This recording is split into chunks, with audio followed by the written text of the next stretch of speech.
VOA 세계뉴스입니다. 아모스 호스타인 미국 대통령 특사가 어제 베냐민 네타냐후 이스라엘 총리와 만나 레바논 내 무장단체 헤즈볼라와의 확전 방지를 촉구했습니다.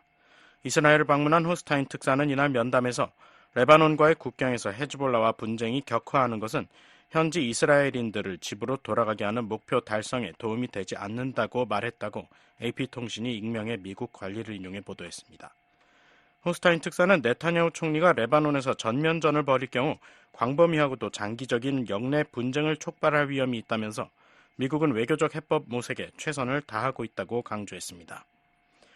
이에 대해 네타냐후 총리는 북쪽의 안보 상황에 근본적 변화가 없는 한 주민들을 돌려보낼 수 없을 것이라면서 필요한 일을 실행할 것이라고 말했습니다. 요아브 갈란트 이스라엘 국방장관도 호스타인 특사와의 별도 면담에서 이스라엘은 이 목표를 군사적 행동을 통해 달성할 것이라고 말했다고 소셜미디어 X를 통해 밝혔습니다. 헤즈볼라는 가자 지구에서 이스라엘과 하마스의 전쟁이 중단돼야 자신들도 전투를 중단할 것이라고 말해왔습니다. 하마스와 헤즈볼라, 예멘의 후티 반군 등은 대표적인 영내 친이란 무장단체로 분류됩니다. 한편 토니 블링컨 미국 국무장관은 오늘부터 사흘 일정으로 이집트를 방문해 양측 간 휴전 협상 문제 등을 논의할 예정입니다. 미 해군 구축함이 타이완 해협을 통과했다고 미 해군 제7함대가 오늘 밝혔습니다.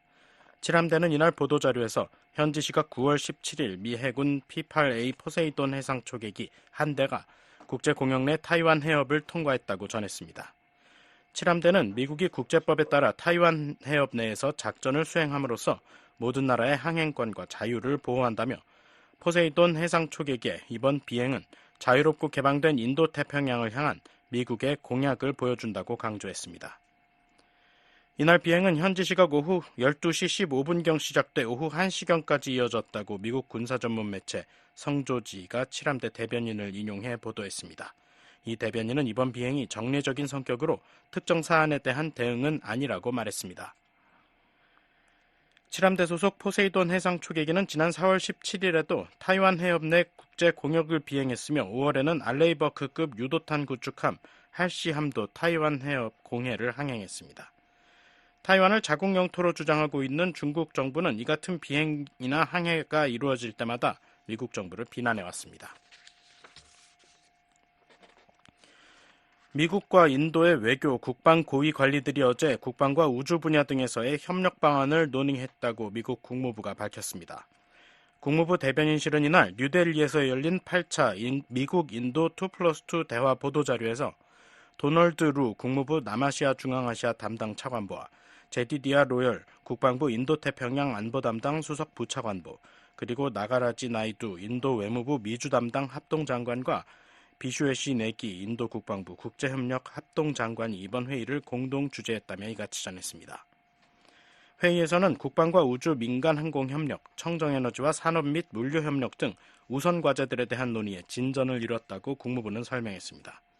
아울러 우크라이나의 정의롭고 지속가능한 평화를 위한 지원과 팔레스타인 가자 지구에서의 휴전과 인도주의적 지원 등 다양한 국제 현안들에 대한 논의도 이루어졌다고 밝혔습니다.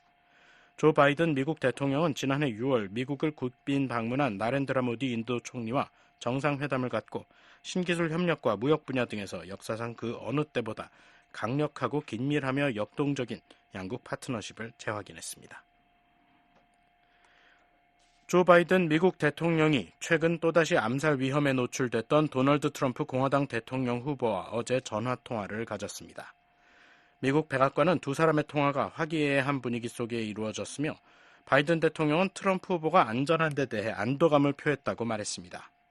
트럼프 후보도 성명에서 우리는 매우 좋은 통화를 가졌다며 통화 내용은 비밀 경호국의 경호에 관한 것이었다고 말했습니다. 바이든 대통령은 이날 통화에 앞서 기자들과 만나 트럼프 후보를 경호를 맡고 있는 국토안보부 산하 비밀 경호국의 인력 충원 등 더 많은 도움이 필요하다며 의회가 움직여줄 것을 촉구했습니다. 트럼프 후보는 지난 15일 플로리다주 웨스트 판비치에 있는 자신의 골프장에서 골프를 치던 중 약 300m 정도에서 떨어진 골프장 바깥에서 58세 남성 라이언 웨슬리 루스가 겨냥한 소총에 암살될 위기를 맞았었습니다. 하지만 현장의 비밀 경호국 요원들이 이를 사전에 발견해 총격을 가했고 루스는 무기를 버린 채 도주하다가 경찰에 체포됐습니다. VOA 세계뉴스 김시호입니다.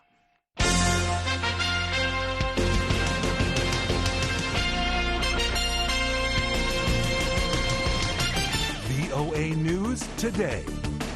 여러분 안녕하십니까? 2024년 9월 17일 화요일 VOA 뉴스 투데이 2부 시작하겠습니다. 진행의 김영경입니다.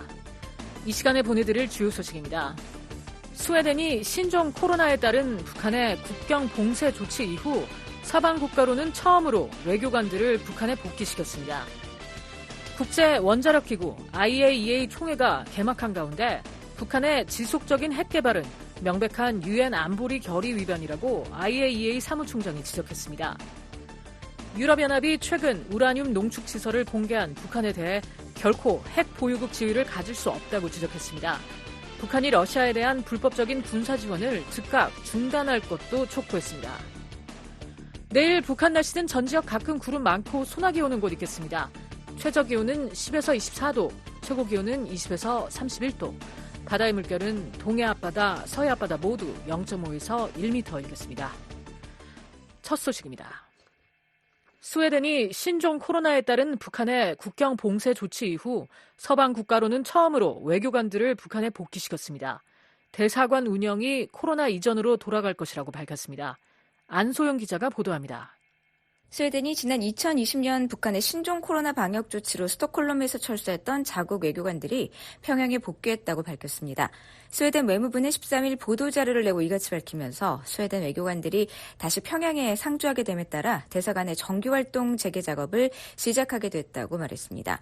그러면서 대사관 운영 상황은 신종 코로나 이전으로 돌아갈 것이라고 설명했습니다.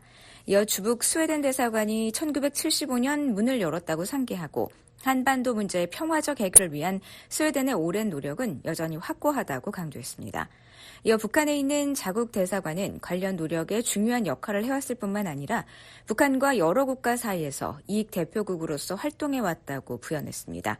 1973년 서방 국가로는 처음으로 북한과 외교 관계를 수립한 스웨덴은 미국의 이익 대표국 역할을 맡아 미국인 구금자 접견 등 영사 서비스를 제공해왔습니다. 가장 최근에는 지난해 7월 무단 월북한 미군 트래비스 킹의 귀환을 지원하기도 했습니다.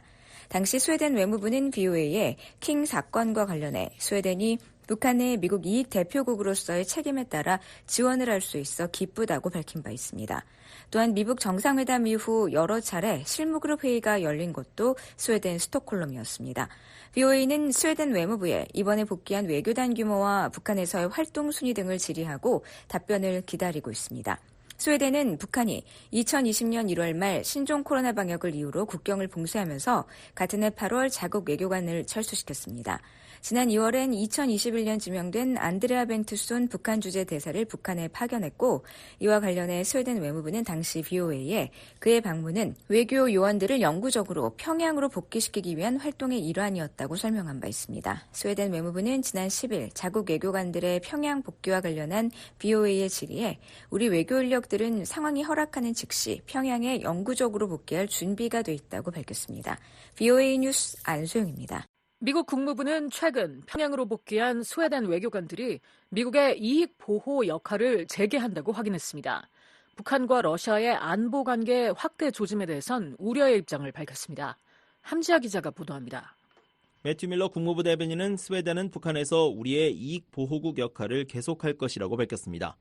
국무부 대변인은 16일 브리핑에서 평양으로 복귀한 스웨덴이 미국 이익 보호국 역할도 재개한 것이냐는 질문에 이같이 답했습니다. So Sweden does continue to be our protective power in the DPRK. We support the return of foreign diplomats to Pyongyang and hope that it will reinvigorate. 이어 우리는 다른 나라 외교관의 평양 복귀를 지지한다며 이를 통해 북한과의 대화와 외교, 기타 다른 형태의 건설적인 관여가 다시 활성화되기를 희망한다고 말했습니다. 또한 북한의 국경 폐쇄로 인해 원조 활동에 지장을 받고 있는 국제 인도주의 활동가들을 위해 북한이 국경을 개방하기를 바란다고 밀러 대변인은 덧붙였습니다. 앞서 스웨덴 외무부는 13일 발표한 보도자료에서 이날부터 스웨덴 외교관들이 평양에 상주하기 시작했다고 전한 바 있습니다. 스웨덴은 북한과 외교 관계가 없는 미국의 이익 대표국 역할을 맡아 미국인 구금자 접견 등 제한적인 영사 서비스를 제공해왔는데 이날 복귀에 맞춰 이 역할도 재개된 것으로 풀이됩니다. 스웨덴은 지난 1973년 서방 국가 가운데 처음으로 북한과 외교 관계를 맺었습니다. 2년 뒤인 1975년 평양에 대사관을 개설한 스웨덴은 코로나 초기인 2020년 8월 북한 주재 외교관들을 철수시켰습니다. 한편 밀러 대변인은 김정은 북한 국무위원장과 세르게이 쇼이구 러시아 국가안보회의 서기의 최근 만남이 양국 간 안보 협력을 확대할 것으로 보느냐는 질문에 우리는 북한과 러시아 간의 안보 관계가 확대되는 것에 매우 우려하고 있다고 답했습니다. We continue to be incredibly concerned by the expanding security relationship between North Korea and Russia, both for the support that North Korea continues. 그러면서 이는 북한이 우크라이나에 대한 불법 전쟁을 벌이기 위해 러시아를 계속 지원하고 있고 러시아가 궁극적으로 한반도를 불안정하게 만드는 방식으로 북한을 지원할 것이라는 전망 때문이라고 설명했습니다. 북한 조선중앙통신 등에 따르면 쇼이구 서기는 13일 김 위원장을 만났습니다. 이들의 만남은 김 위원장과 푸틴 대통령의 정상회담 1주년을 맞아 이루어졌습니다. 러시아 국가안보회의는 쇼이구 서기와 김 위원장이 이날 광범위한 의제를 논의했다면서 이번 만남은 지난 6월 북러가 체결한 포괄적 전략 동반자 협정을 이행하는 데 중요한 기여를 할 것이라고 평가했습니다. VOA 뉴스 함지아입니다. 국제원자력기구 IAEA 총회가 개막한 가운데 북한의 지속적인 핵 개발은 명백한 유엔 안보리 결의 위반이라고 IAEA 사무총장이 지적했습니다. 한국이 이번 IAEA 총회 의장국으로 선출된 가운데 유럽연합과 프랑스 등이 북한의 핵 활동을 규탄했습니다. 조은정 기자가 보도합니다. 국제원자력기구 IAEA의 라파엘 그로시 사무총장은 16일 계속되는 북한의 핵 개발을 비판했습니다. 그로시 사무총장은 16일 오스트리아 빈에서 개막한 제68차 국제원자력기구 IAEA 총회에서 발표한 성명에서 IAEA가 북한 핵 프로그램을 지속적으로 감시하고 있다며 여러 장소에서 북한의 불법 핵 활동을 관찰했고 이는 유엔 안보리 결의의 명백한 위반으로 매우 유감스럽다고 지적했습니다. 이어 북한이 관련 유엔 안보리 결의에 따른 의무를 완전히 준수하고 핵 확산 금지 조약 NPT 안전조치 협정의 완전하고 효과적인 이행을 위해 IAEA와 신속히 협력할 것을 촉구했습니다. 아울러 IAEA 사찰단이 북한의 부재한 기간 동안 발생한 모든 미해결 문제들을 해결할 것을 촉구한다며 IAEA는 북한의 핵 프로그램을 검증하는 데 필수적인 역할을 수행하기 위해 강화된 준비 태세를 계속 유지하고 있다고 말했습니다. 그로시 사무총장은 이란과 시리아의 핵 활동도 거론하며 핵 비확산 체제는 매우 중요한 문제이며 관련 노력을 계속 기울여야 한다고 말했습니다. Of course, when it comes to, and we mentioned that, the nuclear non-proliferation regime, which is so important. 총회 일반 토의에서 각국 대표들은 북한의 핵 개발을 한 목소리로 규탄했습니다. 특히 프랑스와 자크 프랑스 원자력 에너지 청장은 북한이 국제적 약속을 어기고 핵과 탄도미사일 개발을 계속하고 있다며 지역과 국제 평화와 안보에 대한 심각한 위협이라고 지적했습니다. We noted with concern the reference made in the Director General's annual report to the possible commission of 자크 청장은 IAEA 사무총장이 연례보고서에서 언급한 군사적 핵 프로그램에 기여할 수 있는 경수로 시운전 가능성과 풍계리 핵실험장의 7차 핵실험 준비 상태에 대해 우려하고 있다고 밝혔습니다. 이어 프랑스는 북한이 새로운 핵실험을 삼가고 모든 핵무기를 완전하고 검증 가능하며 불가역적인 방식으로 즉각 폐기할 것을 촉구한다고 말했습니다. 그로시 사무총장은 이달 초 오스트리아 빈에서 열린 IAEA 이사회 성명을 통해 지난해 10월부터 영변 경수로 냉각수 시스템에서 물이 배출되는 것을 관찰했다고 말했습니다. 그러면서 이는 현재 경수로에서 시운전 과정이 진행 중임을 시사한다고 설명했습니다. 경수로 시운전은 일반적으로 핵 연료 생산을 위해 원자로를 정상 가동하기 전 시스템 작동을 확인하기 위한 과정으로 이를 통해 냉각수 시스템과 전기 설비, 제어 장치 등을 점검합니다. 북한은 2012년 완공을 목표로 지난 2010년부터 영변에 실험용 경수로를 건설했지만 지난해에야 가동하기 시작했으며 영변 경수로의 발전 용량은 25에서 30메가와트로 추정됩니다. 유럽연합 EU도 유엔 안보리 결의를 명백히 위반하는 북한의 지속적인 핵과 탄도미사일 프로그램에 대해 심각한 우려를 나타냈습니다. EU 대표는 북한이 핵 확산 금지 조약 NPT와 국제원자력기구 IAEA의 포괄적 안전조치 협정을 준수하고 이에 대한 추가 의정서를 비준할 것도 촉구한다며 북한이 어떠한 전제 조건이나 추가적인 지체 없이 포괄적 핵실험 금지 조약 CTBT를 서명 및 비준할 것을 촉구한다고 말했습니다. EU는 또 핵무기를 지속적으로 추구하고 있는 북한이 핵 확산 금지 조약 NPT에 따라 결코 핵무기 보유국 지위를 가질 수 없으며 앞으로도 그럴 수 없을 것이라는 점을 분명히 했습니다. 또 북한이 지속 가능한 평화와 안보의 기반을 구축하고 한반도에 완전하고 검증 가능하며 불가역적인 비핵화를 추구하기 위한 조치를 취하도록 모든 관련 당사국들과 의미 있는 대화에 참여할 것을 촉구한다고 밝혔습니다. 이유는 그러면서 글로벌 비확산 체제를 약화시키고 다수의 유엔 안보리 결의안을 명백히 위반하는 북한과 러시아 간의 군사협력 확대에 대해 심각한 우려를 표한다고 말했습니다. 이런 가운데 한국은 이날 개막한 제68차 IAEA 총회 의장국으로 선출됐습니다. 함상욱 오스트리아 주재 한국 대사는 수락 연설을 통해 1956년 IAEA 창립 회원국으로 가입한 한국은 이제 세계 5위의 원자력 발전 국가라고 강조하면서 핵 비확산의 중요성을 역설했습니다.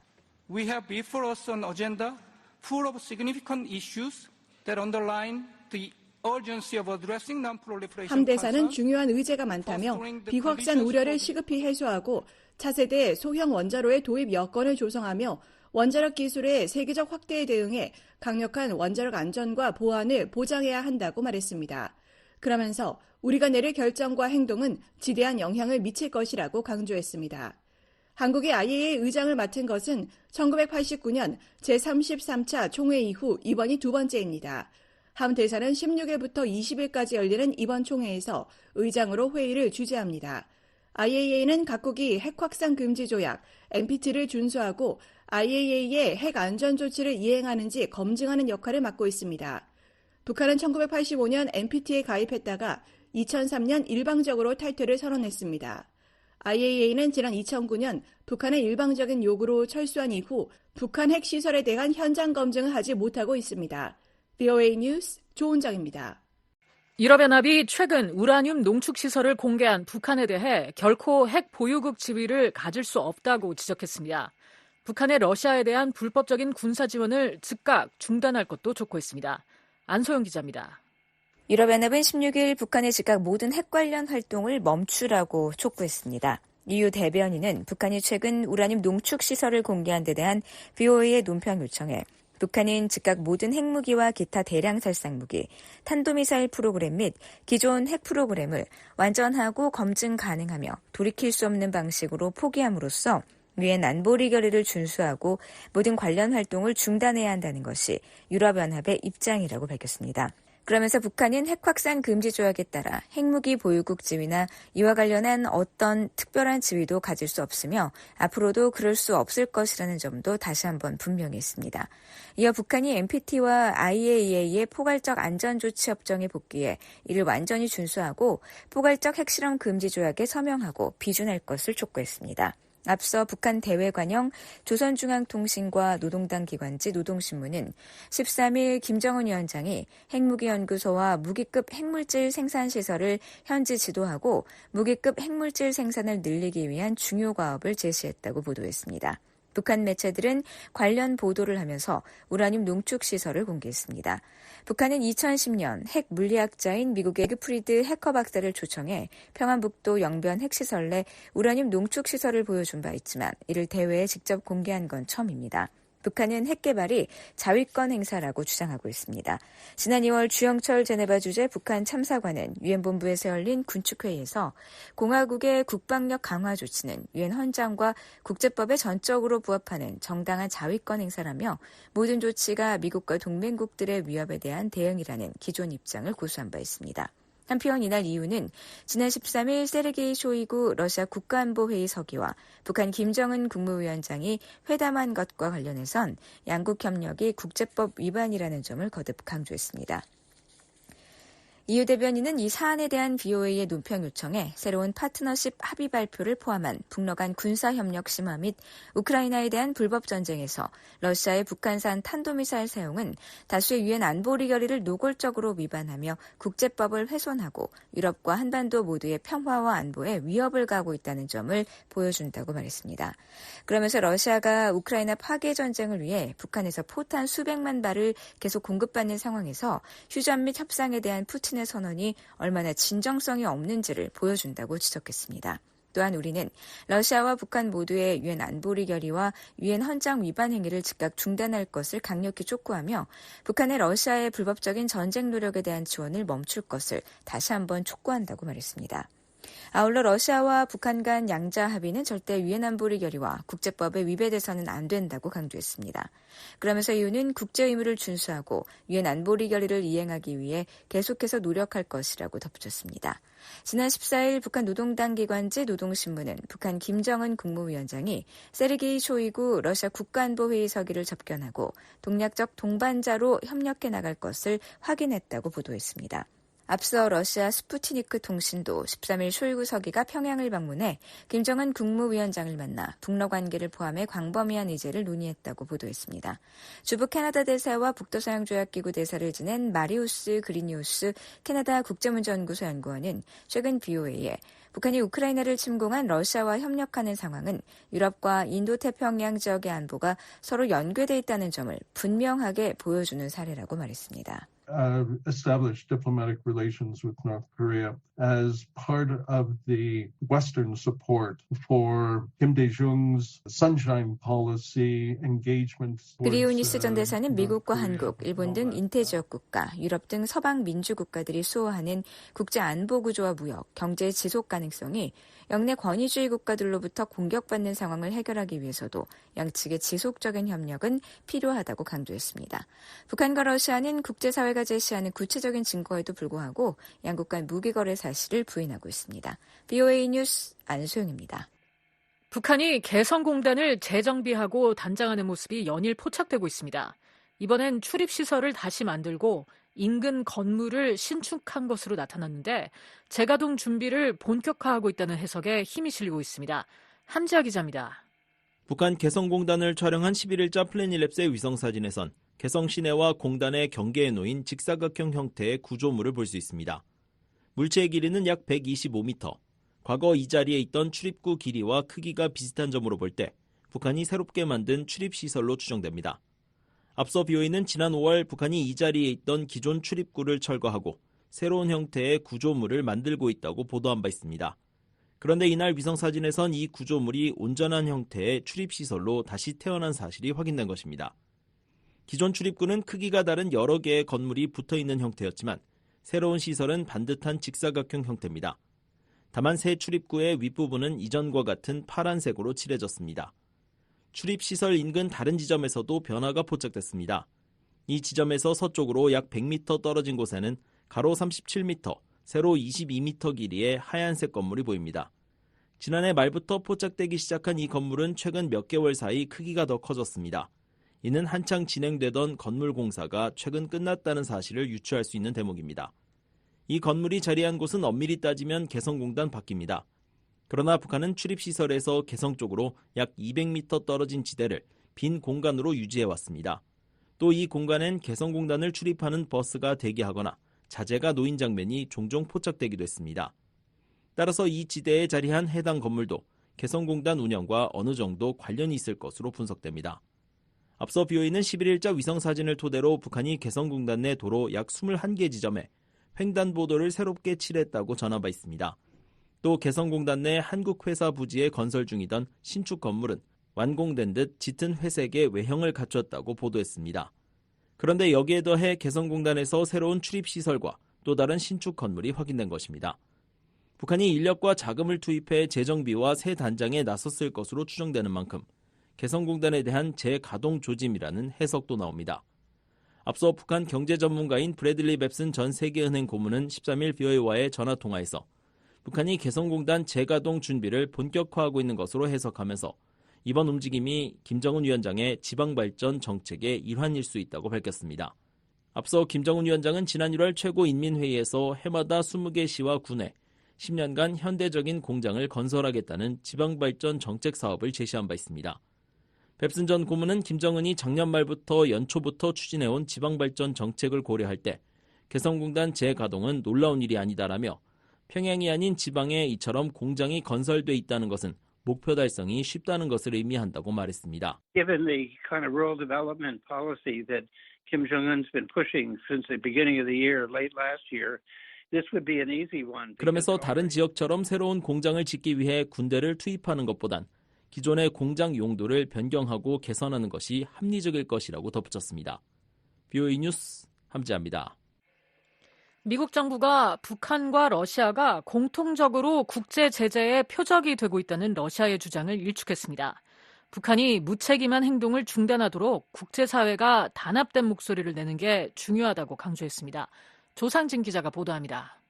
국무부는 16일 우리는 러시아가 자신들이 지지했던 유엔 안보리 대북 결의에 따른 의무를 이행할 것을 촉구한다고 밝혔습니다.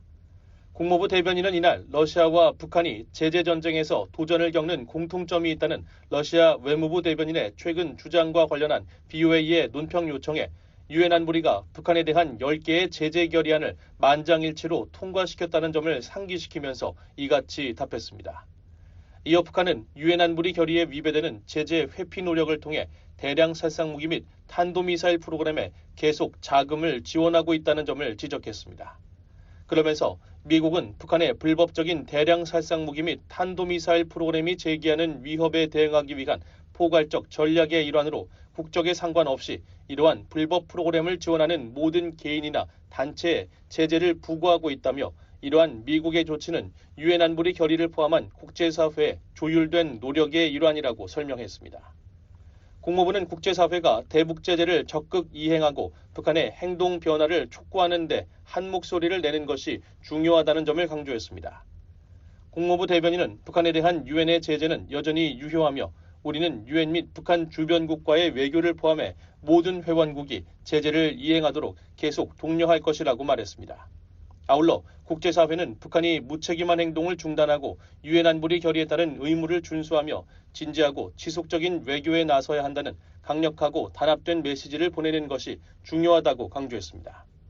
앞서 마리아 자하로바 러시아 외무부 대변인은 지난 6일 블라디보스토크에서 열린 동방경제포럼 행사에서 북러 관계에 대한 논평 요청에 우리는 제재 전쟁의 관점에서 믿을 수 없을 정도의 도전을 겪고 있다고 말했다고 스푸트니크 통신 등 러시아 언론들이 보도했습니다. 자하로바 대변인은 이어 유엔 안보리 대북 제재 결의 채택에 대해 그때는 그것이 안보를 보장하고 영내 사건의 종국적 전개를 방지하기 위해 필요하다고 전 세계가 믿도록 했다면서 서방 세계가 속인 것이라고 주장했습니다. 미국 정부는 국제 무대에서 북한의 불법적인 핵과 탄도미사일 개발과 러시아와의 군사협력 등을 강하게 비판하면서 러시아에 스스로 찬성한 국제 제재 이행에 동참할 것을 여러 차례 촉구해왔습니다. Since the Kremlin launched its invasion of Ukraine, Russia has also imported dozens of ballistic missiles and more than 로버트 우드 유엔 주재 미국 차석 대사는 앞서 지난 13일 열린 안보리 회의에서 러시아의 북한 무기 조달은 러시아가 스스로 불과 몇 년 전 지지했던 안보리 결의에 대한 위반이라면서 자가당착이라는 점을 지적했습니다. 반면 러시아 정부는 국제사회의 대북 제재가 부당하다면서 북한의 입장을 옹호해왔습니다. Not violating the North Korea sanctions regime and all those allegations that come out, they are not. 바실리 네벤자 유엔 주재 러시아 대사는 앞서 지난 7월 유엔 안보리 의장국 자격으로 기자회견을 연 자리에서 우리는 대북 제재 체제를 위반하지 않고 있으며 제기되는 모든 의혹은 물적 증거에 의해 입증되지 않았다고 주장하고 북한에 대한 제재는 유엔에서 전례가 없으며 불공평하고 실망스러운 일이라고 밝힌 바 있습니다. BOA 뉴스 조상진입니다. 지난해 북러 정상회담 이후 양국 관계가 심화하면서 북한의 핵미사일뿐 아니라 재래식 군사 역량도 발전할 가능성이 있다고 전문가들이 진단했습니다. 우크라이나 전쟁 결과가 향후 북러 관계에도 지대한 영향을 미칠 것으로 전망했습니다. 안준호 기자가 보도합니다. 데니얼 스나이더 스탠퍼드 대학 동아시아학 교수는 16일 북한과 러시아의 관계가 지난 1년간 분명히 깊어졌다면서 군사협력이 정치-경제-협력으로까지 확장되고 있다고 진단했습니다. 스나이더 교수는 이날 BOA와의 전화통화에서 북한은 러시아에 무기와 탄약을 공급하고 있고 러시아는 북한에 석유 등 경제적 원조를 제공하고 있다면서 세르게이 쇼이구 러시아 국가안보회의 서기의 방북을 포함한 고위급 인사들의 교류도 많아졌다고 말했습니다. I think the relationship between Russia and North Korea has clearly deepened, both in terms of the. 김정은 북한 국무위원장은 러시아 보스토치니에서 블라디미르 푸틴 대통령과 정상회담을 가진 지 꼭 1년이 되는 날인 지난 13일 평양에서 쇼이구 서기를 만나 앞으로도 포괄적인 전략적 동반자 관계에 관한 조약에 따라 양국 간 협력을 확대해 나가겠다고 밝혔습니다. 또 최선희 북한 외무상이 유라시아 여성포럼 참석차 러시아를 방문해 푸틴 대통령과 만날 가능성이 높은 것으로 알려지는 등 북러 간 교류 협력이 한층 심화하고 있습니다. 스나이더 교수는 러시아가 미사일과 핵무기 프로그램을 포함해 얼마나 많은 첨단 군사 기술을 북한에 이전했는지 알 수 없다면서도 러시아가 북한의 탄도미사일과 군사정찰 위성, 첨단 항공기 기술을 제공할 가능성을 배제할 수 없다고 말했습니다. 또한 북한은 우크라이나 전쟁에 적극적이고 심각하게 위험한 참가자라면서 러시아가 북한의 도움 없이 우크라이나에서 군사작전을 수행할 역량이 있는지 모르겠다고 말했습니다. North Korea is now an active and actually very seriously, dangerous participant. 시드니 사일러 전 국가정보위원회 북한 담당 국가정보 분석관은 이날 BOA와의 전화통화에서 북한이 러시아와의 관계를 통해 군사기술과 자재, 외화 등을 얻고 있다면서 이를 통해 단기적인 재정적 필요를 해결하고 미사일 성능에 대한 정보를 얻으며 생산 역량을 향상시킬 수 있다고 말했습니다. 이어 시간이 흐를수록 이는 북한군이 핵 역량과 재래식 역량 모두에서 더 능력 있고 위험한 군대로 발전하게 만들 것이라고 말했습니다. And this will allow North Korea to address some of its short-term financial needs. It'll allow North Korea to learn.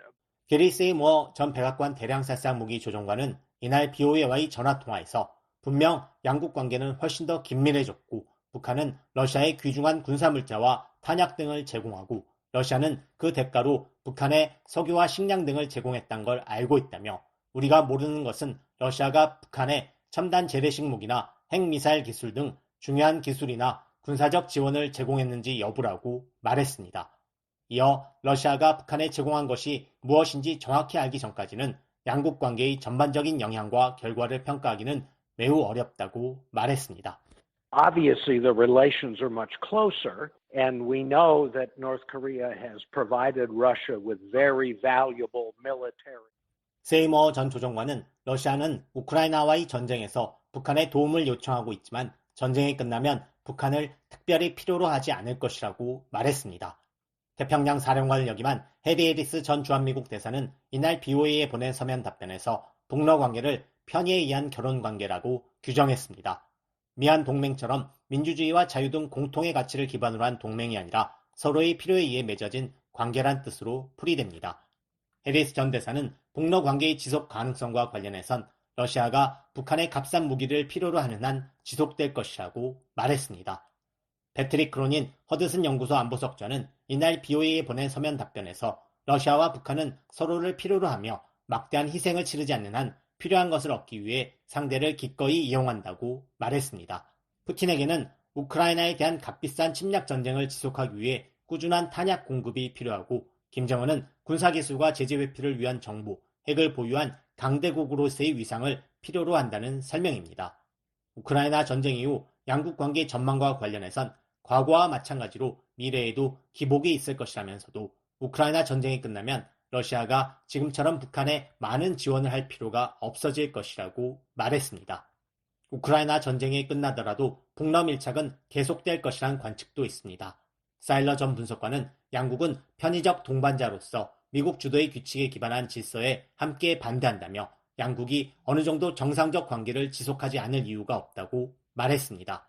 I think the two sides will find themselves as partners of convenience, like-minded in their view towards the global world. 러시아와 북한은 모두 미국 주도의 규칙에 기반한 국제 질서에 반대하며 이를 전복하기를 원하는 만큼 양국의 밀월 관계가 더 오래 지속될 수도 있다는 뜻입니다.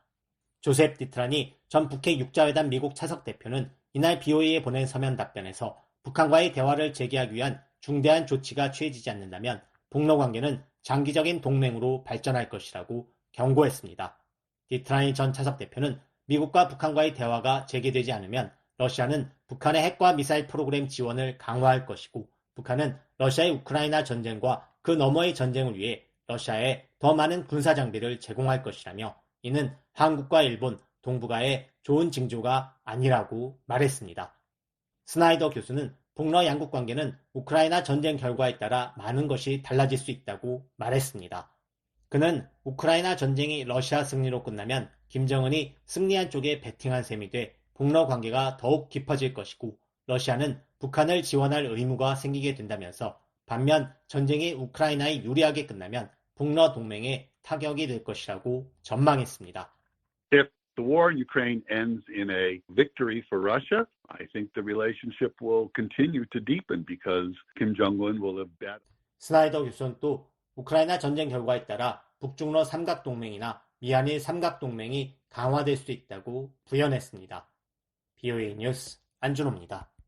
한국이 국제 무대에서 주요 무기 수출국으로 떠오르고 있습니다. 특히 최근 미국, 유럽 국가들과 방산 협력의 폭을 넓혀가고 있는데 우수한 품질과 뛰어난 상호 운영성, 가격 경쟁력 등이 강점으로 꼽히고 있습니다. 심현지 기자와 자세한 내용 알아보겠습니다. 심 기자, 한국이 최근 국제 방위 산업 관련해서 뉴스에 자주 등장하고 있는데 특히 동유럽 국가들과의 굵직한 무기 수출 계약 소식이 잇따라 전해지고 있습니다. 최근에도 루마니아와 대규모 계약을 체결했죠. 네, 그렇습니다. 최근 한국은 동유럽 국가들과의 방위산업 협력에서 큰 성과를 내고 있습니다. 특히 루마니아와 대규모 방산 계약을 체결하면서 주목을 받고 있는데요. 한국의 대표적인 방위 산업체인 한화 에어로스페이스는 지난달 루마니아와 약 9억 2천만 달러 규모의 K9 자주포와 54문 그리고 K10 탄약 보급 차량 36대를 수출하는 계약을 성사시켰습니다. 이는 루마니아의 지난 7년 동안의 최대 규모의 무기 구매 계약으로 루마니아의 군 현대화 계획의 일환입니다. 북대서양조약기구 나토 회원국이기도 한 루마니아는 이번 계약 성사와 관련해서 VOA의 환영의 뜻과 함께 큰 기대감을 나타냈는데요. 국제사회에서 한국산 무기 수혜국이 점차 늘고 있다면서 이 한국산 무기 도입으로 루마니아 경제와 산업이 큰 혜택을 받을 것이라고 밝혔습니다. 네, 한국은 루마니아뿐만 아니라 이웃 국가인 폴란드를 비롯해서 여러 나라들과 최근 잇따라 대규모 방산 계약을 체결해왔죠? 네, 그렇습니다. 특히 폴란드는 한국과 가장 활발히 방산 협력을 진행해온 나라 중 하나인데요.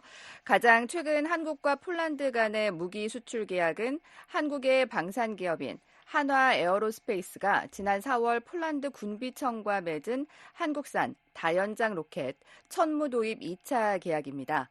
해당 계약을 통해서 K9 자주포 212문, 그리고 천무 218대 등 공급 내용이 담긴 1차 실행 계약에 이어서 K9 자주포 152문, 그리고 천무 72대가 추가로 공급되는 2차 수주를 확정하게 됐는데요. 이 폴란드는 지난 2022년부터 한국산 무기 도입을 크게 늘리면서 한국과 국방 분야 협력을 확대해왔습니다. 한국과의 이 같은 이딴 무기 수출 계약에 대해 폴란드 국방부는 VOA에 폴란드 군의 핵심 능력과 잠재력을 더욱 향상시킬 것이라면서 기대감을 나타냈는데요. 또 산업협력 측면에서도 폴란드 군이 방위산업 생산 분야에서 이 역량을 더 효과적으로 사용할 수 있게 할 것이라고 밝혔습니다. 폴란드 외에도 한국은 올해 초 사우디아라비아와 32억 달러 규모의 중거리 탄도미사일 요격 시스템 수출 계약을 체결했고요.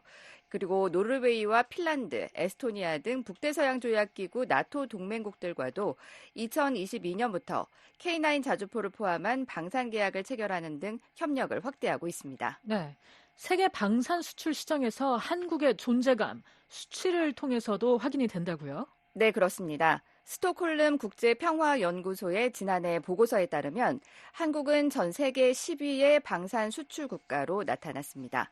한국은 2013년부터 2017년까지는 전 세계 방산 수입의 1.3%에 불과했는데 이 비중이 2018년부터 2022년 사이에 2.4%로 증가했습니다. 특히 해당 기간 동안 한국의 무기 수출은 74%, 수출액은 177% 증가했는데요. 이는 세계 상위 25개 무기 수출국 가운데 가장 빠른 증가세를 보이고 있는 겁니다. 네. 또 한국의 방위산업 수출액도 최근 10년간 연간 30억 달러에 머물다가 2021년 73억 달러로 증가했고요. 2022년에는 173억 달러로 크게 늘었습니다. 한국은 특히 동유럽 지역의 나토 동맹국들과의 방산 협력이 최근 활발한 양상인데요. 특별한 이유가 있을까요? 네, 우선 러시아와 우크라이나 전쟁 이후 안보 위협이 증가하면서 이들과 국경을 맞댄 동유럽 국가들의 국방력 강화 필요성이 커졌다는 점 꼽을 수 있겠습니다. 이에 따라 이 지역 국가들은 군 현대화에 많은 투자를 하고 있는데요. 우수한 성능과 가격 경쟁력이 갖춘 한국의 무기들이 이 수요를 충족시키고 있다는 분석이 많습니다. 이와 관련해 전 미국 태평양 사령부 부사령관을 지낸 국방 전문가 댄 리프 페이스-1 전무이사의 평가를 한번 들어보시죠. Well, clearly the war against Ukraine by Russia has spurred a market. 리프 부사령관은 최근 BOA에 한국산 무기가 뛰어난 품질과 가격 경쟁력을 갖추고 있는 데다 이 미국 무기와의 상호 운용성도 좋아서 미국의 나토 동맹국들에게도 인기가 많다면서 러시아의 우크라이나 침공 국면에서 무기 수급에 어려움을 겪고 있는 나토 동맹국들에게 훌륭한 대안이 되고 있다고 설명을 했습니다. 또한 한국은 단순한 무기 수출을 넘어서 공동 생산과 기술 이전, 훈련 지원 등 다양한 형태의 협력을 제공함으로써 이들 국가와의 관계를 더욱 강화하고 있다는 점도 다른 방산 수출국과 차별화되는 점으로 꼽히고 있습니다. 네. 전 세계 주요 무기 수출국을 보면 미국이 단연 1등인데요. 한국의 무기 수출이 빠르게 성장하고 있다는 것은 어찌 보면 잠재적 경쟁자의 급부상으로 느껴질 수도 있을 텐데 미국은 어떤 입장입니까? 네, 한국의 방산 수출 확대 추세에 미국 정부는 환영과 지지의 입장을 밝혔습니다. 국무부는 최근 BOA에 미국의 이익과 가치를 공유하고 책임감 있게 사용하기로 약속한 긴밀한 파트너 간의 무기 이전을 촉진하는 것은 미국의 외교 정책과 국가 안보 목표를 발전시키는 것이라면서 동맹인 한국과 나토 국가 간의 협력을 반겼는데요. 특히 우크라이나 군수품 수요 증가와 나토 동맹국들의 무기 비축량 감소, 그리고 미국 방산품에 대한 수요로 인한 배송 지연 등의 문제를 언급하면서 이런 문제 해결을 위해서 한국 등과 긴밀히 협력하고 있다고 밝혀 이 미국이 방산 수출 분야에서 한국을 잠재적 경쟁국이 아닌 우호적 상호 협력국으로 바라보고 있음을 분명히 했습니다. 네. 이런 가운데 미국과 한국의 방산 협력 분야가 해군 전함 분야로 새롭게 확대될 조짐이 보인다는 소식이 있죠. 네, 그렇습니다. 잭 리드 미국 상원 군사위원장이 지난달 한국을 방문해서 윤석열 대통령과 만남을 갖고 국방협력 강화 방안을 논의했는데요. 이 자리에서 미국 해군 군함의 건조와 정비를 포함한 방산협력 심화 문제가 의제에 올랐다고 한국 대통령실이 밝혔습니다.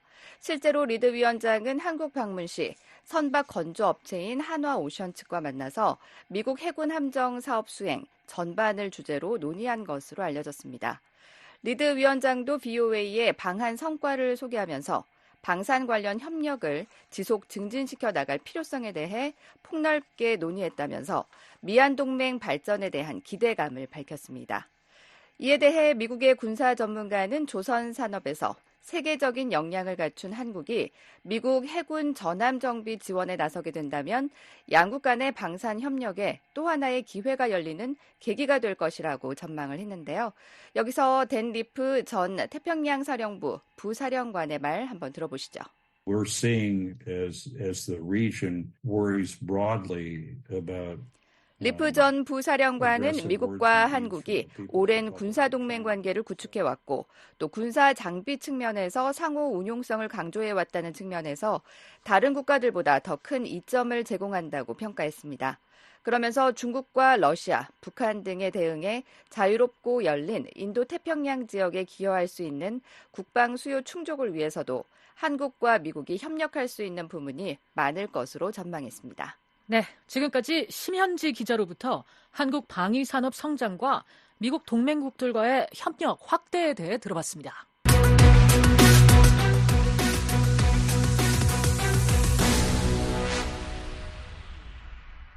북러 무기거래 현장으로 알려진 북한 라진항 부두에 대형 선박이 입항했습니다. 러시아 고위 관리의 평양 방문 직후 선박 입항이 이루어진 건데 두 나라의 무기 거래가 더 활발해지는 것인지 주목됩니다. 한지아 기자가 보도합니다.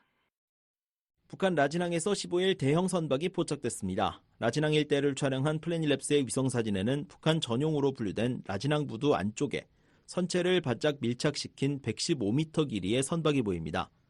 선박은 적재함 일부를 개방하고 있고 선박 바로 앞 부두에는 컨테이너가 쌓여 있습니다. 선박이 컨테이너를 싣고 있는 장면이 포착된 것으로 추정됩니다. 이 지점은 앞서 백악관이 지난해 10월 북한과 러시아의 무기 거래 현장으로 지목한 곳입니다. 백악관은 지난해 북한이 러시아에 컨테이너 1,000개가 넘는 분량의 군사장비와 탄약을 제공했다며 라진항에서 약 6m 표준 규격 컨테이너 300여 개가 적재되는 모습을 담은 위성사진을 공개했습니다. 당시 이 컨테이너들은 러시아 선박에 실려 러시아 항구로 운송된 뒤 열차를 통해 우크라이나 전선으로 이동한다고 보고됐습니다. 이후 VOA는 지난해 8월 26일 대형 선박이 라진항에서 포착된 이후 이곳에서 선박이 정기적으로 드나드는 장면을 지속적으로 발견해 보도하고 있습니다. 올해를 기준으로 이날 발견된 선박까지 모두 22척이 이 부두를 드나들었습니다. 이날 움직임이 특히 더 주목되는 것은 북러 사이에 포착되는 여러 밀착 행보 때문입니다. 앞서 러시아 스푸트니크 통신 등은 13일 세르게이 쇼이구 러시아 국가안보회의 서기가 평양을 방문해 김정은 국무위원장을 만났다고 보도했습니다. 러시아 국가안보회의는 성명을 통해 이번 만남이 지난 6월 체결한 포괄적 전략 동반자 협정을 이행하는 데 중요한 기여를 할 것이라고 밝혔습니다. 이런 가운데 최선희 북한 외무상은 유라시아 여성 포럼 참석을 위해 16일 러시아 상트페테르부르크로 향했습니다. 이처럼 양국 고위관리가 상대국을 교차 방문한 시기에 대형 선박이 입항하면서 양국 간 무기 거래 방식이나 거래량 등에 변화가 생길지도 주목됩니다. 물론 라진항에서 대형 선박이 발견됐다는 사실만으로 북한과 러시아의 무기 거래를 단정할 수 없습니다. 다만 백악관이 무기 거래 현장으로 지목한 곳에서 이처럼 대형 선박이 발견된 것은 쉽게 지나칠 수 없습니다. 이 부두는 북러 무기 거래 의혹이 제기되기 전까진 작은 선박조차 접안하지 않던 곳입니다. 북한과 러시아가 실제로 라진항을 통해 무기를 거래하는 것이라면 이는 유엔 안보리 대북 결의 위반입니다. 유엔 안보리는 결의 1718호 등 다수의 대북 결의를 통해 북한의 무기 수출을 엄격히 금지하고 있습니다. 하지만 북한과 러시아는 무기 거래 사실을 부인하고 있습니다. 김남혁 유엔 주재 북한 대표부 3등 서기관은 지난 2월에 열린 유엔 총회 회의에서 우리는 러시아와 무기 거래를 한 적이 없으며 앞으로도 그럴 계획이 없다고 말했습니다. We have never had arms dealings with the Russian Federation and that we have no plan to do so in the future either. We strongly denounce. 그러면서 무기 거래설은 북한에 대한 음해며 불법적인 대북 제재 결의안을 발동해 국제 무대에서 북한의 이미지를 훼손하려는 적대 세력을 강력히 규탄한다고 강변했습니다. 또 바실리 네벤자 유엔 주재 러시아 대사도 7월 안보리 의장 자격으로 기자회견을 개최한 자리에서 우리는 대북 제재 체제를 위반하고 있지 않으며 제기되는 모든 의혹은 물적 증거에 의해 입증되지 않았다고 주장했었습니다. VOA 뉴스 함자입니다. 북한의 정보기술, IT 인력들이 정권의 수익 창출을 위해 영국 기업들을 대상으로 위장 취업을 시도하고 있다고 영국 정부가 경고했습니다. 이를 통해 얻은 수익이 대량 살상 무기와 탄도미사일 확산에 사용될 수 있다고 지적했습니다. 조상진 기자가 보도합니다. 영국 재무부는 16일 북한 정보기술 IT 노동자들이 영국과 미국 및 기타 지역의 기업에 위장 취업하고 있다며 주의보를 발령했습니다. 재무부는 현재 영국 회사들이 북한 정권을 위한 수익 창출을 위해 제3국 프리랜서 IT 노동자로 위장한 북한 IT 노동자들의 표적이 되고 있다는 것이 거의 확실히 밝혔습니다. 영국 재무부는 구체적으로 현재 북한 IT 노동자들이 기업에 취업하기 위해 온라인 프리랜서 플랫폼이나 구인 구직 사이트를 이용하고 있다고 지적했습니다. 또 이들이 고의적으로 자신의 신분을 감추고 북한과의 연관성을 숨기기 위해 가명과 허위 또는 가상의 인물, 대리인 등을 활용하고 있으며 군수공업부와 원자력공업부 등 북한 정부를 대신해 기업과 개인으로 구성된 복잡한 네트워크를 통해 활동하고 있다고 밝혔습니다. 이어 불법 고용을 통해 벌어들인 자금을 확보하기 위해 전자화폐 기관이나 자금 서비스 업체, 암호화폐 거래소 제공업체의 대체 결제 수단을 활용할 가능성도 크다고 덧붙였습니다.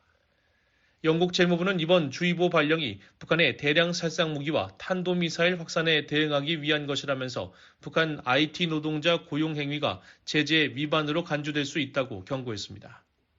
북한 IT 노동자를 고용하거나 급여를 지급하는 개인과 단체는 직간접적으로 금융 제재를 위반할 수 있다는 것입니다. 또한 금융제재 위반은 형사범죄에 해당할 수 있으며 유죄 판결 시 최대 7년의 징역형에 처해질 수 있다고 덧붙였습니다.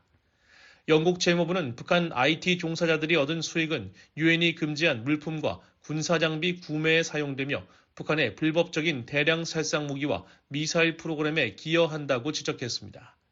이어 이러한 종류의 확산 자금 조달은 영국과 국제 금융체계의 안정성을 광범위하게 위협하고 명백하게 국제안보 위험을 초래한다고 말했습니다. 그러면서 영국은 확산 자금 조달에 대처하기 위한 선제적 조치를 계속 취하고 북한과 같은 확산 행위자들이 핵 프로그램 자금 조달을 위해 취하는 행태와 유형을 공개할 것이라고 강조했습니다. 이 같은 북한 IT 노동자들의 해외 위장 취업 문제에 대해 전문가들은 정권을 위한 자금이나 무기 프로그램에 필요한 수익을 창출하기 위한 또 다른 창구가 되고 있다고 지적합니다. 미국의 사이버 전문가인 제니전 조지타운대 안보 신기술센터 연구원은 최근 VOA에 신종 코로나 바이러스 기간 동안 많은 기업들이 원격 근무로 전환하면서 북한의 이 같은 위장 취업 작전 확산에 영향을 끼쳤다면서 이같이 분석했습니다. One other thing is, the fact that during the pandemic, a lot of companies switched to remote working. 그러면서 북한 IT 인력의 위장 취업은 악성 코드를 유포하는 등의 대단한 해킹 기술을 필요로 하지 않으면서도 비교적 손쉽게 정보나 자금을 탈취할 수 있는 수단으로 자리 잡고 있다며 정부 차원의 조치와 기업들의 주의가 필요하다고 지적했습니다. 미국을 비롯한 국제사회는 북한 IT 노동자들의 위장 취업 사례가 계속 늘어남에 따라 대응 조치를 지속적으로 취해왔습니다. 미국 국무부와 연방수사국 FBI, 한국 외교부와 국가정보원 등은 지난해 10월 합동주의보를 발령하고 북한 IT 인력의 위장 취업 수법을 공개했습니다. 또 올해 5월에는 국무부가 북한 IT 노동자 관련 정보 제공에 대한 최대 $500만 포상금 지급 계획을 발표했고 지난달에는 미국 법무부가 북한 IT 노동자 위장 취업을 도운 미국인을 체포하고 기소했다고 발표한 바 있습니다. VOA 뉴스 조상진입니다.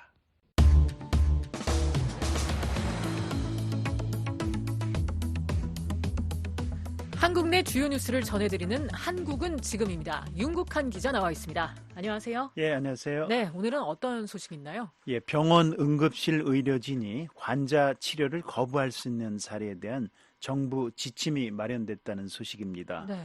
감기나 설사 등 경증, 비응급한 상황의 환자를 수용하지 않아도 의료진이 처벌을 면할 수 있게 하는 내용인데요. 한국의 보건복지부는 최근 응급의료법상 진료 거부의 정당한 사유 지침 안내란 제목의 이 문건을 전국 17개 시도와 병원협회 등 의료단체에 보냈다고 언론들이 전했습니다. 네. 그러니까 지금까지는 응급실 의료진이 진료를 거부하면 처벌을 받았다는 얘기네요. 예, 응급의료법에 따르면 현재도 정당한 사유가 있으면 응급 환자 진료를 거부할 수 있습니다. 네. 다만 무엇이 정당한 사유인지에 대한 규정이 없었고요. 이번에 관련 지침을 마련한 겁니다. 그렇군요. 현행 응급의료법은 응급의료 종사자가 업무 중에 응급의료를 요청받거나 응급 환자를 발견하면 곧바로 의료행위를 하도록 하고 있습니다. 아울러 의사가 정당한 사유 없이 진료를 거부할 경우 3년 이하 징역이나 3천만 원, 미화로 24,000달러에 달하는데요. 3천만 원 이하의 벌금에 처하도록 하고 있습니다. 네, 응급실 의료진이 경증 또 비응급 환자에 대해 치료를 거부할 수 있게 하는 이유는 뭔가요? 중증 환자에 집중할 수 있도록 하기 위해서입니다. 네. 아울러서 경증을 이유로 진료를 거부하는 경우 환자가 의료진을 신고해서 발생하는 혼란이나 행정력 낭비를 막는 것도 중요한 이유입니다. 네, 경증, 비응급 상황 외에 응급 의료진이 환자를 거부할 수 있는 정당한 사례가 있을까요? 많이 있습니다. 네. 이 보건복지부의 지침은 응급실에서 폭력이 발생하거나 그럴 우려가 있는 경우 네. 환자나 보호자가 모욕죄, 명예훼손죄, 폭행죄 등에 해당할 수 있는 상황을 만들 경우 또 인력이나 시설, 장비 부족으로 적절한 의료 행위를 할 수 없는 경우 그리고 환자나 보호자가 의료인의 치료 방침에 따르지 않겠다고 하는 경우 등을 정당한 치료 거부의 사례로 제시했습니다. 네. 그런데 의료 인력 부족을 진료 거부의 정당한 사유로 삼게 되면 병원 간의 환자 떠넘기를 부추길 수 있지는 않을지 우려가 되네요. 예, 그런 우려가 벌써부터 나오고 있습니다. 네. 한 소방 관계자는 이번 지침으로 응급실 뺑뺑이가 더 심각해질 수 있다고 우려했고요. 환자들 단체들도 같은 입장을 밝혔습니다. 의료진 부족을 정당한 사유로 삼으면 환자 누구든 거부할 수 있다는 겁니다. 네. 한국의 의료 정책 관련해서 알아봤고요. 다음 소식으로 한번 가보죠. 예, 프로야구가 한국 프로스포츠 사상 처음으로 1000만 관중 시대를 열었다는 소식입니다. 한국 프로야구는 추석 연휴인 지난 15일 올 시즌 누적 관중 1000만 명을 돌파했는데요. 1982년에 개막 첫 해 143만 관중으로 시작했던 프로야구가 창설 42년 만에 1000만 관중 시대를 연 것입니다. 그렇군요. 프로야구가 이처럼 흥행 돌풍을 이어가고 있는 이유가 뭘까요? 예, 언론들의 분석은 다양합니다. 그중 하나는 올해부터 경기 관련 2차 저작물을 허용한 것인데요. 프로야구 중계권 계약을 맺은 방송사의 경기 영상을 일반 팬들이 유튜브나 다른 소셜미디어 등을 통해서 숏폼으로 자유롭게 올리고 공유할 수 있게 한 것입니다. 네. 그 결과 SNS 등에 짧고 흥미로운 경기 영상이 다양하게 올라가면서 젊은 층의 관심을 높였다는 겁니다. 고물가 시대에 10,000원의 비교적 저렴한 비용으로 평균 3시간을 즐길 수 있는 점도 이유로 꼽힙니다. 영화 등 다른 문화생활에 비해서 가성비가 뛰어나다는 설명입니다. 그렇군요. 한국야구위원회가 나름 노력을 한 것 같아요. 맞습니다. 앞서 경기 쇼폼 사용에 관한 방침 외에도 한국야구위원회는 올해부터 자동 볼 판정 시스템을 도입해서 판정의 공정성을 높였고요. 공인구의 반발력을 높여서 공격 야구를 지향한 것도 프로야구 인기몰이에 기여했다는 평가가 나오고 있습니다. 네. 이 밖에 프로야구 구단들이 관중들에게 제공하는 볼거리도 흥행 요인인데요.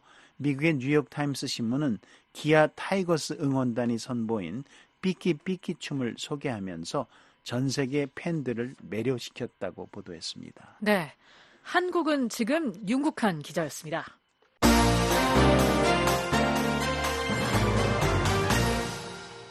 지금까지 VOA 뉴스투데이 2부 들으셨습니다. 잠시 후에는 세계 뉴스에 이어 여기는 워싱턴입니다가 방송됩니다.